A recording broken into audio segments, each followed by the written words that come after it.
ye na do danko akufo ado enti ye hwese obeba bepa ho achewo because wa bepa ade we ho achewo obekọ court. You know, I'm sorry that this administration unfortunately has failed you.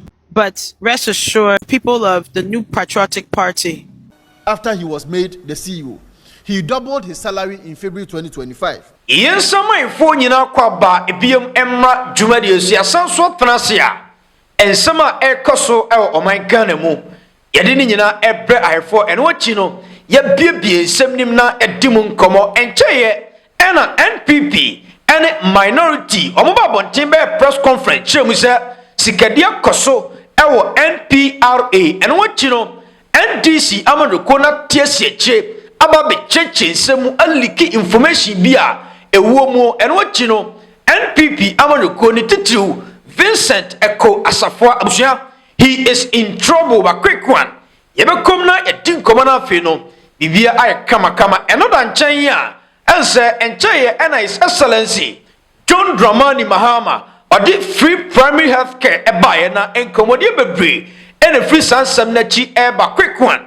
Yebekom so na afi ni edin komo na bibia ay kama weni semfu frobi ni aboabo no a yedi ni nyina ekuho ede ama ahefo baransa na no incoming Asantemampong NP wakasa ose NDC His Excellency John Dramani Mahama enena ban womo nwene Ghana fo na womo NPP fo no womo na dwene Ghana fo odi san komo na wiye no abusia Ghana fo di continue massa no edi enti ena Ghana fo edi continue massa no quick one yene kentim na ye koba ensem de chipa. I want to say to the teachers that, you know, I'm sorry that this administration unfortunately has failed you. But rest assured, the people of the new patriotic party, because we are activists for human rights, we will make sure that they pay you. They promised 7,000. Now they are not able to fulfill. You are not the only ones that have had broken promises. Farmers had broken promises. They were promised 6,500. Maize farmers, fuel prices, things are in disarray. But rest assured, we are hoping that with the vision of the new patriotic party and us pushing Ghana forward, that you will be paid. I can't promise that NDC will pay you, but I can promise that your voices will be heard, because it is a teacher that has educated our current president, John Dramani Mahama, and it is a teacher that has educated so many people of Ghana. All the parliamentarians that are in that house, a teacher. It started with the teacher. So they are so important. So I know that with the new patriotic party pushing for equal rights, equal pay, so that things will turn around, because we are in deplorable conditions, I'm sure there'll be a resolution at the end of the rainbow. Incoming MP, Okay. Emma Asantemampong. Yeah. What did come over Brie and come over Brie so and a watch about quick one. Young room answer, my minute didn't come on. Okay. And what Chemusa, Dramama and an abine. Yeah. 1 minute teachers home. Okay. O kasa I'm not gonna for you say. Of course. And to Osa Casa, but woman relaxing. NPP dear, woman drink Ghana for na Ghana for hey. I didn't sound of mammy kicking. But quick one in room. Well, the right time was in the first place. Now, young church for mommy, we no problem. Are But I'm not doing say, or the slangs, then the tetra maybe what Bluetooth no, or the better than provide popular. What there be popularity now open onya and come out the what I best use one woman. Teachers see me demonstration. Why not employ them? What another don't go na employ teachers here. One ma almost half idea na yedi unkomo bebrebe. And then no so never be seen na aban so so ntimi ntwa wo ka. Ye nyina ye complain bo wo mo. And this how be ye de say NP before mo dwene wo mo ho a. Mo fa wo na de no ntwa wo ka. Time I nurses from 2020. Okay. And even 2024. Yeah. No munjina etifie. Of course. We found say 4 batches so. 4 batches. 2020 and even 2024. Yeah. MPP be fra ban mu no omu nyina tifie o. Of course. Enti ai wo na wo so wo dwene teachers ho no ene nurses ho no. Wo kura na 4 batches. Wo mantumi employ ba ko kura. Asem ni nyina no. Ya me twa 4 batches in the room nyina samfie. E beta what twa ho be ye da kire say a current administration no omo de untimi assure omo say omo betua because next is omo ya udifo NPP na dwene Ghana for ho. E beta we can say say MPP na wa ban mu a omo dua sika no. E beta de enti na omo betua. Omo na omo wa ban. Even with bosia bebreba omo boye. E beta enu achi omo employ teachers omo ntwa omo ka no omo ja omo koye. Ye nyina ye can be say Minister of Education any aban no omo find ways and means na omo ntwa because ya. E beta we agree say the question enya papa but who was starting problem no. Say aban we na ba ye and our employ womo and abesine na ontua omoka we can say aban uni say uni sika wo adenti na wo employ womo anka womo ntra fino mu say yemfa wo madwuma but enya aban na employ womo na sisi aban fa womo so womo ye adwuma 1 year na aban tua omoka ye bra betra ha bebo minister ne mampani achi say womo ye nipa bonefo unim say uni capacity no ade na wo fa nipa but NPP mom nim say capacity ni ho eno mu lodu nipa ni gum eno mu ja hokọ na ndisi aba eno ne yentimi ntuaka the right aban ne find ways and means ye dija gu no so say on pesi ntuaka wa begina kire be de say NPP for there mo betimi assure mo say mo ba aban mu na mo ma aban mu da eni asem no Rata NPP ma aban mu da rata ye check NPP wa aban mu eniema hodo a ekọ so de esisi ya omo kotena chi omo learn from their mistakes omo learn de Rata MPP kwa chire no dia no malene e o masua de o nti nkomo ben na MPP adi wa abonten a ama wa adwan chire so masua de kan nkomo ba ko a MPP ko opposition for over 1 year ni no o ma di about this country chire say enne omo no mo aban ma koman no o metima aye ni ye nkomo ba ko be no madi enne asem no Rata there is no single messenger o ma pose wa abonten o ma ka wa abonten chire Ghana fa e chire say enei o mo ho ade can manage things better Rata teachers yasemi MPP for solution kombe o me beba eden o me ka kire say aban ni nkobo bosia metua o mo ka enu nti na bosia bo bebrebe MPP bo bosia saa o mo sinko man ene onim say IMF fufu abeka kire o man Ghana say omo $50 billion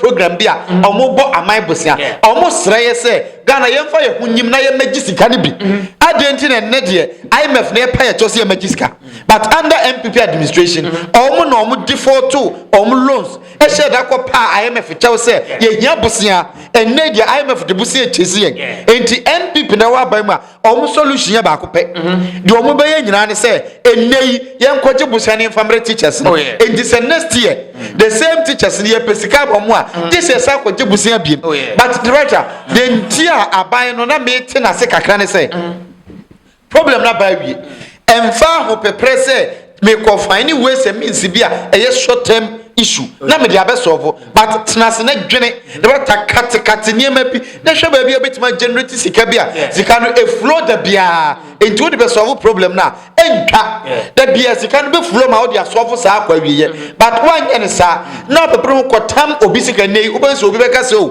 ene yen kotam sika bi free finance ministry ho na yen fa mehim na next year so e the better ne nkomo no abanim quick one expose bia ba na sa expose we na no dey NDC aban si se NPP fo ama me yi o ma no ama me chense mu yi a wo mo bedam edi eti na wo mo kasa ye ni kan konkotie Vincent Eko asafo nkoma odi a akofo sanse me nyina aba ye wi a Abass Nurudin so adi nkomo waji wo de ye nkan nyina mom ye ntiemra ne ekoba information she ha pa ense empanifo wona ko pension no Vincent ko asafo ba be din koma se yo mama ne na ban ense corruption koso wo wo mo ba wo matutu wo mo pe mu eno chi na ai aban no so ba bontia ka se da be ne ekotutu amanfo pe mu sika be ne ko fa wo se mo MPP fo ma meyi mu hwanu a masa ye be twema bo so quick one ye nya botre ne ntimra. A particularly disturbing issue has emerged.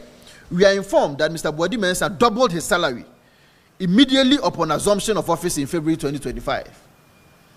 without a board approval. When he was appointed in February, even without the existence of the board, and we are much aware that the board was formed months after he was made the CEO, he doubled his salary in February 2025. The argument that he's making is that he is a regulator of Senate. How come or why would the Senate CEO be taking salaries that is more than he being the regulator? It is on this basis that he doubled his salary in February 2025. This raises grave governance questions about the authority under which such a salary adjustment was made, the legal basis for the increment, and whether the pensions contributors' resources were used to finance executive remuneration outside approved governance structures. In addition, we are informed that December 2025, Mr. Chris Boadi Mensah authorized the expenditure of 15 million Ghana cedis on 7 Land Cruiser vehicles. Today, if you go to Toyota Ghana and you want to buy a brand new 2026 Land Cruiser, you won't buy it for more than 1.3 or 1.4 million Ghana cedis. But here is the case that he is spending 15 million Ghana cedis on 7 Land Cruisers, which means that each Land Cruiser is costing the ordinary pensioner more than 2.2 million Ghana cedis. More than 2.2 million Ghana cedis, almost 80%. We are compelled to ask whether such expenditure was a genuine institutional priority in the interest of pension contributors, especially at a time when contributors expect prudence, sustainability, and improved retirement outcomes. Asamu okaye tosu mienu ebi waya emu owiem ne se. Yewura Chris Boadi Mensah omampanyini boni din 23 January. Ena oko MPR 29 January. Efri sa abre ni besi nne no. Yentu MPR ni bia salary mu kapreba tokro demukra. Chese ora Chris Boadi Mensah koye no. Yentu obia salary mu from 29 besi nne no kapreba tokro demumpo na kampese yakodobo no. Na the last salary increment by an MPR metumre mi bekire usire. Eye emre bi druye. Na MPR for no ma sha se kasa so ma ye adwuma etimi arezi eye asset under management from 11 billion to 55 billion in 2023. Na 14 years ni no yentu o market yam. Ebi wa iteni e pa o. And on the 2nd of May 2024, under Omampanyina Kufuado, under Dr. Baumia, under former MPRA CEO, Nanado Nebo Nidia, friend Mr. Kweni Emuro, 2nd May 2024, or appointed 5-member committee chaired by Mr. James Ade. I don't know, Director of Finance or MPRA ho. Now MPRA members of the 5-member committee, no. Na ye James Ade, Director of Finance, on the chairman. Mrs. Drusilla Frempong Ado, or a Director HR and Administration, or a member. Mrs. Na Mami Wedie, Nikrukra ye MP, ye Ogede, Unimonoabo Ogede, Manso, is it a Dubia? Manso Dubia. Ne yere no, a member of the committee. Mrs. Ramiel Ado Akoli, Deputy Director, Deputy Director, LNR. Licensing and regulation, no see a member. Mr. Jaba Anane, no see a deputy director, internal audit, no a member. And a Mr. Justice Ruli, assistant manager finance, no a secretary. And a Wesley Nati, or ye IT manager. Women and they say, Omon Koshe, a kwanya ye be faswa, ye be ye salary, ye be review NPR salary structure. When na yanda, Omampanyina Kufuado. Into a mukwaye ba ye no. And omodo omo recommendation ba ye. Omo recommendation report ni kutam na report ni. Report ni 10th June 2024. And ananado no omo de recommendation ba ye say. Oma ye adwuma ache 14 years ni yentu o makatuam. Na o hwe MPR na o hwe enwumaku a o mati penso o te say MPR ete say Bank of Ghana, National Communications Authority, VRA, any National Insurance Commissioner, omo nyina akatua ne wo soro chen omo de on the basis of that no say na ebe ye omo no omo ti penso nyina be pe no omo recommend ebi white ni o omo recommend say CEO ne salary ni yentum 27%, deputy CEO 26%, directors 48%, deputy directors 45%, principal managers 36%, senior managers 49%, managers 61%, assistant managers 65%, senior officers 75%, and officers 71%. We ye committee and management. Emma omo ekoye adwuma nti omo wie ye na omo de omo report bre management no na entimi ndimu age say akọ board of directors to omo de omo recommendation ne call board no na unim say board bia nso ewo powers to review either upward or downward the recommendation of every committee and a board ne hwe ye na omo si yo makoye madwuma na aba no eye ba say ye betu we die mu keto na atu we die mu kese no yentu obia salary mu 25% and also yananado no so ni across board enti wo hwe de ekutami ya a board extract signed by Madam Yvonne Oseijewu ona ye solicitor secretary ewo MPRA 5th September 2024 nananado na ye mampanyini Dr. Baumia na ye mampanyini abedi akire CEO ana wo ho no ne ye frɛ no Mr. Kwani Mro tie or tear the decision or say the board at its 66th emergency meeting held at 10 a.m. on Thursday 5th September 2024 in the boardroom of the MPRA considered the recommendations of the HR Finance and Administration Committee on the salary review for 2025. The board adopted the recommendation of the committee that there should be a salary increase of 25% effective 1st January 2025. Board of Directors resolution 1st January 2025. Sabrena na nanado na emampanyini Dr. Baumia na emampanyina bedi echire na Mr. Kwani Mburo ene yesiu. It was on the basis of this and na yetua nanado danko Akufo-Addo appointees ni nyina aka CEO no a okoye no we na odegye ne exit benefit.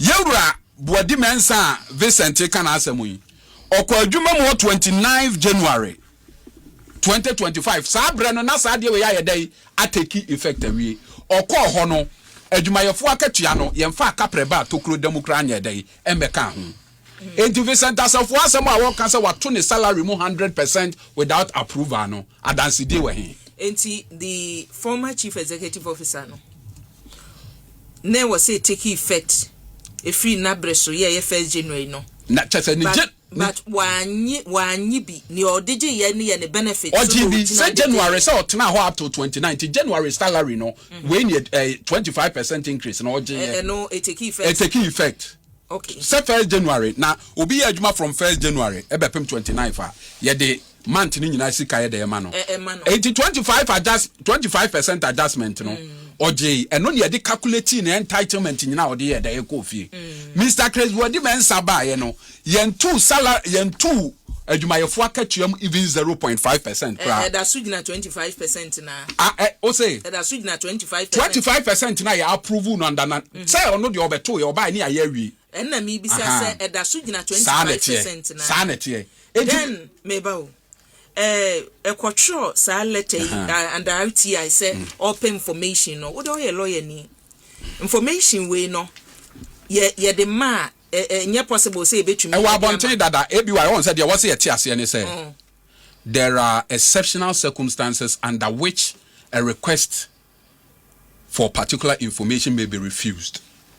E ko ye lawyer ni e ye me ya say o ye niema e ma obi be kasa as lawyer for kra no yentu ye bo asenya de ana yensua de ne apepre ye ho de aba bonte sa na nansen ukoka se na Mahama etu kwan wakofa presidential jet wako high private jet afa ye bo wa wo si o enya Mahama kra na akọ high private jet na emomo edi na chi no Mahama no ono ye mampanyine no ono ahan no mo edi na chi ni mom na kọ han ye afa ye bo no na jasa akọye atro wo pese o ye okuja to adwuma no a me ba ho me ba bada me nua kuma no me tu ne fo wo pese o ye okuja to adwuma no a ye ni but ya wo ye low budget as a temu okuja to ablakwa bi asem no de beba bia ye wo so wa na ehunu se wa asem no enso bia ni ye wo na dane body entimi dane mankan from ne wo kan no ekwamfa the right procedure and request for the American say a request no fell under the exceptions under which a right to information may be refused.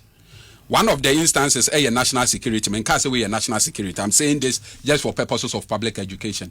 One instance under which a request may be refused is when the information is already available. We may call internet so can I call here the information is already available. When the information is already available, you don't go making requests, and it is one of the conditions under which a right to information bill may be refused. And the first point I want to make is say, Oracle body mensa abe double the salary no, and it has been shut down. It has indicated that it has been established say, Oracle is a core no, untu aketuemu kapreba to kru demokra. Name 25% salary increment no krano. It was done under the previous board. Aye na nado danko akufu adwa yewura ayi de enti ye hwesa obeba bepa ho achewo because wa mepa de we ho achewo obekọ court untimi nsey nipa dini na wo fa ho ndi so oje ne mfum so otum na obepa chewo de a ne ho son ba wa mepa chewo de obekọ court that Okay, Commander. Yeah, Director. Abass Nuruddin. Of course. Vincent Eko Asafo as MPs they say no allegations in Kwao. Director, but as expose no mu ye so mu nyamte. Director, Makato mu say.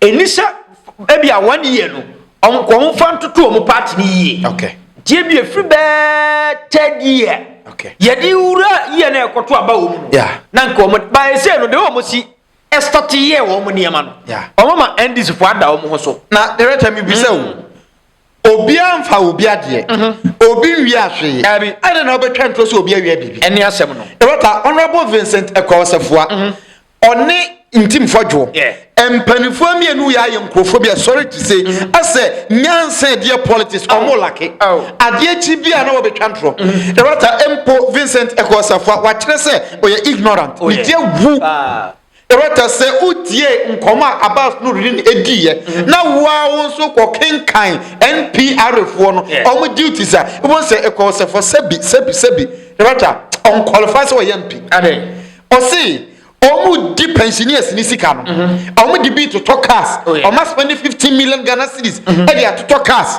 Director say okoko kan omu mandate na NPR fo no omu dia ni say omu administrative work no sika ni megu omu ho omu ni access to pensioners no bank account omu ntimi nkoyi 1 cedi every pensioners ni sika enye omu ne control sika no omu de ni say eniema eye mra efa pensioners fo ni sika no omu no omu beye say omu nya ntese payment bi ankwa omu no mbe tracy eku be bia problem ni free say obi kodi sika bia omu no omu be gina animu edi ni pa no afa mra kwan so edi ama pensioners no but sika ni meka omu nsa endi so be ka say omu di sika no omu di 15 million Ghana cedis akoto cars Director omu nso say uko omadwuma mu ha cars yo ho eye miensa omu nso so makoto about 5 cars ena cars miensa no omu to no 2023 and 2026 omu nso say 2025 omu to 5 cars eni asem Director mentiase o say obi ya MP na wagye to no nso say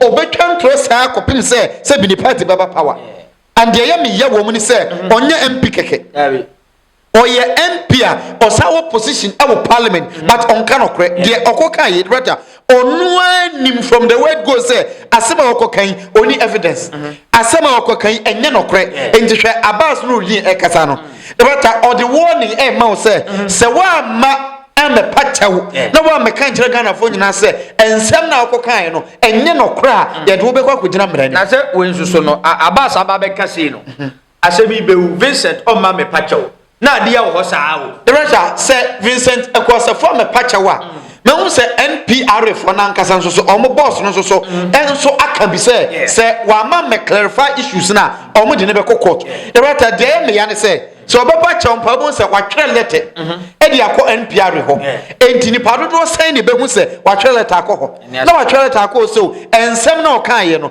ɛno kra on pacho ɔbɛka sɛ o wa retract watwɛ asan ɛbɛta just that na ɔkɔ ne baabi na wakɔ so ham kɛseɛ na nim de nti asɛm ne ba obi si o yɛnya abotre nipa nye ne first time nie but still assemble so what there ye man time on me pacho the rest sabi emra na me kan bia me ka ko wie Sam George so Sam George say misinformation any disinformation wo be sa de ni bia na ye mra ye be che watum se sa mra we ki etima ye adua Dr. Vincent Ekosefo ni team fojo ko mo dem me kan no kra che se enei ko mo dem decide say o mo be kan trust in their whole life the right finally baby me yan say Vincent Ekosefo on sensua de on sua de ba ko say ka woti say NPR reports wa double the salary o ma tutu akatua mo ho no na wa frɛ former boss na wo ho no NPP no agusa ne sɛ wo free office na makatua esen Director Obia 2024 na NPP abana na dan kwakufo ado